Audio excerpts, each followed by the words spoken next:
Pays côtier d'Afrique de l'Ouest, la Guinée a connu une année 2020 politiquement rythmée. Le président Alpha Condé, qui a été réélu en octobre 2015 pour un deuxième mandat, a organisé des élections législatives et un référendum pour une nouvelle constitution en mars 2020, en prélude à l'élection présidentielle d'octobre 2020. Réélu pour un troisième mandat lors du scrutin du 18 octobre 2020, dans des conditions contestées et un contexte entaché par des violences, le président Alpha Condé s'est engagé à consolider les acquis jusqu'ici réalisés.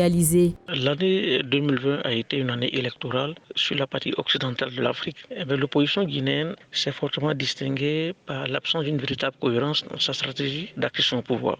Le chef de file de l'opposition guinéenne, Cellou Salin Diallo, a estimé, contrairement aux autres leaders de l'opposition, notamment Sidya Touré, d'aller aux élections. Donc aujourd'hui, nous constatons véritablement que c'est une opposition qui est en panne de stratégies cohérentes d'accès au pouvoir. Il serait important pour toute la classe politique guinéenne d'œuvrer pour pouvoir alors mieux négocier sa transition politique et dans le cadre d'une relève générationnelle. Campagne législative et présidentielle sous fond de tension, boycott et manifestations avant, pendant et après le scrutin présidentiel ont poussé les partis de l'opposition à se regrouper sous la bannière du Front national pour la défense de la Constitution. Ces derniers ont largement boycotté les deux scrutins, déplorant des manœuvres illégales visant à permettre au président de briguer un troisième mandat. Pour l'heure, le président Alpha Condé a tendu la main à l'opposition pour bâtir ensemble cette nation dont les heurts générés par les élections générales de 2020 n'ont pas pu empêcher la Guinée d'atteindre ses objectifs politiques de l'année électorale.